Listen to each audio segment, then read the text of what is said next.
2024 के लोकसभा चुनाव में महज कुछ महीने बाकी रह गए। ऐसे में विपक्ष और सत्ता पक्ष तमाम अपनी अपनी तैयारियों में जुट चुकी है। विपक्ष के सामने बड़ी चुनौती केंद्र की सत्ता से बीजेपी को बेदखल करना है, तो वहीं दूसरी तरफ एनडीए के लिए बड़ी चुनौती विपक्ष की बढ़ती लोकप्रियता को कम करना है।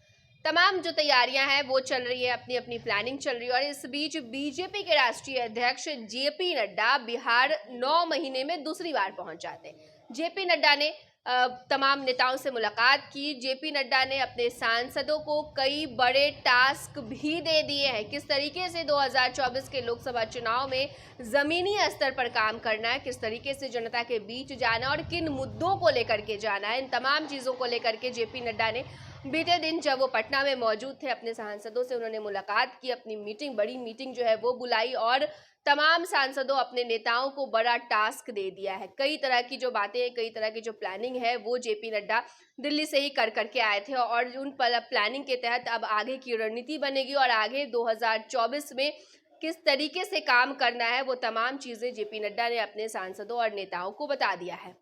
वहीं सूत्रों से जो जानकारी सामने आई है उसके मुताबिक भाजपा के राष्ट्रीय अध्यक्ष ने लगभग 30 मिनट तक पार्टी के सांसदों के साथ बैठक की और इस दौरान उन्होंने सभी सांसदों को 5 महत्वपूर्ण टिप्स दिए, जिसमें भाजपा को बिहार में अपनी चुनावी रणनीति तैयार करने में थोड़ी आसानी होने वाली है।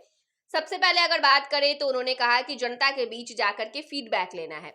राष्ट्रीय अध्यक्ष ने साफ साफ यह निर्देश दिया है कि वह अपने सांसद जितने हैं वो लोकसभा क्षेत्र में जाएं, यह मालूम करें कि जनता के बीच उनको लेकर के क्या मनोभावना है। अगर जनता उन्हें अच्छी बातें बतला रही है और उनकी तारीफ कर रही है तो फिर उनकी तारीफ और विश्वास को और ज्यादा हासिल करें। अगर सांसद को यही फीडबैक नहीं मिल रहा तो अपनी कमियों को दूर करें और जल्द से जल्द इस पर काम करें। वहीं आपको बता दें कि बीजेपी सूत्रों के अगर माने तो इसको लेकर के न सिर्फ भाजपा के सांसद को निर्देश दिया गया है बल्कि राष्ट्रीय अध्यक्ष जेपी नड्डा ने सभी सांसदों को लेकर जनता के बीच क्या फीडबैक है इसको जानने के लिए अपने सहयोगी संगठन के लोगों पर भी काम पर लगाया है ताकि उन्हें सही फीडबैक मिल सके। इसके साथ ही महिलाओं के बीच आरक्षण की चर्चा को लेकर के भी बड़ा टास्क जो है जेपी नड्डा ने दे दिया है।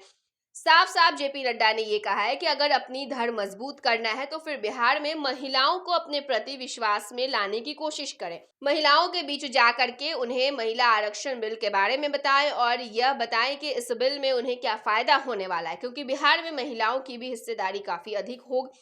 ऐसे में अगर महिला वोटर घर से निकलकर वोट करती हैं या फिर वोट भाजपा के पक्ष में जाए ताकि भाजपा का जो मिशन 2024 है हर हाल में सफल हो सके। इसके साथ ही आपको बता दें कि जेपी नड्डा ने ओबीसी वोट बैंक पर ध्यान केंद्रित करने का भी टास्क दे दिया है। जेपी नड्डा ने अपने सांसदों को यह निर्देश दिया है कि वो इस बार के चुनाव में ओबीसी समाज को अधिक अच्छे ढंग से रिझाने की कोशिश करें। अगर भाजपा के सांसद इस समाज के मतदाताओं को रिझाने की कोशिश करते हैं तो फिर उनके लिए चुनाव जीतना काफी आसान होने वाला है, क्योंकि अगड़ी जाति का वोट काफी हद तक बीजेपी का ही माना जाता है। ऐसे में अगर पिछड़ा समाज का वोट अगर 5-5 सांसद अपने पक्ष में लाते हैं तो फिर चिराग पासवान के साथ आने से काफी हद तक अच्छे अति पिछड़ा समाज का वोट भी भाजपा को जाएगा। इस लिहाजा भाजपा के लिए चुनाव लड़ना और उसे जीत हासिल करना काफी आसान भी हो जाएगा। इसके साथ ही आपको बता दें कि नीतीश को नहीं बल्कि लालू यादव को टारगेट करने का टास्क जो है जेपी नड्डा ने दे दिया है। जेपी नड्डा ने अपने सांसदों से ये कहा है कि आप जहां भी प्रचार करने जाएंगे वहां नीतीश कुमार की चर्चा नहीं करेंगे, क्योंकि आप अगर इनकी लेकर के ज्यादा चर्चा करेंगे तो आप पर भी सवाल उठ सकते हैं। लिहाजा आप लालू परिवार पर टारगेट करें और जनता के बीच लालू परिवार के कारनामों को बताएं। इसके साथ ही लालू राबड़ी शासनकाल की बातों को भी याद करवाएं। उधर अगर बात करें तो अपने अंतिम रणनीति में जेपी नड्डा ने यह निर्देश दिया है कि आप लोग पहले ये तय कर लें कि अपने सहयोगी दलों के साथ आपको किस तरह तालमेल बिठाना है और एक डेटा तैयार करें जिसमें यह बताया जा सके कि पिछले साल के अगस्त से लेकर के अब तक यानी कि महागठबंधन की जो सरकार है उसमें बिहार पर क्राइम ग्राफ क्या रहा है, किस दिन कितनी हत्याएं हुई हैं, इसको लेकर के हम जनता के बीच जाएं, उन्हें वापस से जंगल राज की याद दिलाएं।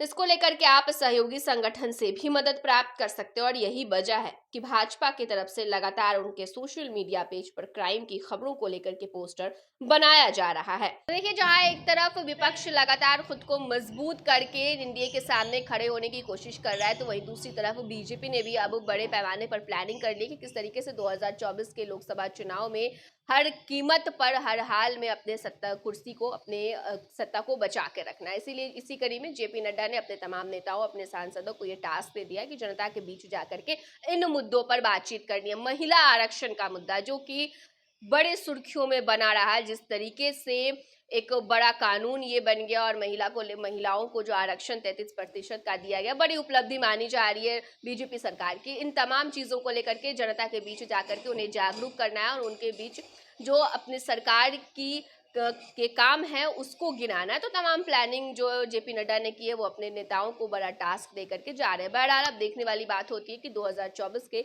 लोकसभा चुनाव में किस तरीके से जो मुकाबला है और दिलचस्प होता नजर आता है। फिलहाल इस खबर में इतना ही। तमाम बड़ी खबरों के लिए, तमाम बड़े अपडेट्स के लिए फर्स्ट बिहार झारखंड के साथ आप बने रहिए। धन्यवाद। नमस्कार, मैं हूँ आपकी शिल्पा शिंदे। कैसन बा? ठीक बा?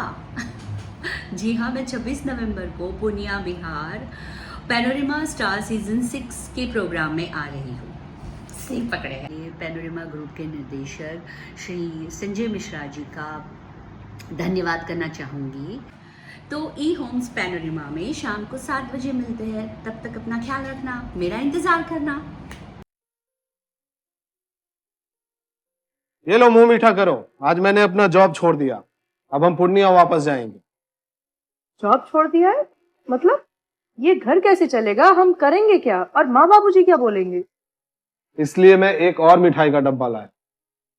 अपने बिजनेस के लिए लोन अप्रूव हो गया। अरे लोन अप्रूव हो गया वो तो ठीक है, लेकिन पूर्णिया में हम रहेंगे कहाँ? अपना घर भी तो नहीं है वहाँ। इसलिए तो एक और मिठाई का डब्बा अलग से लाया हूँ। हमने पूर्णिया में घर ले लिया है, पूर्णिया के ई होम्स पैनोरमा में। पूर्णिया में पैनोरमा ग्रुप लेकर आए हैं ई होम्स पैनोरमा।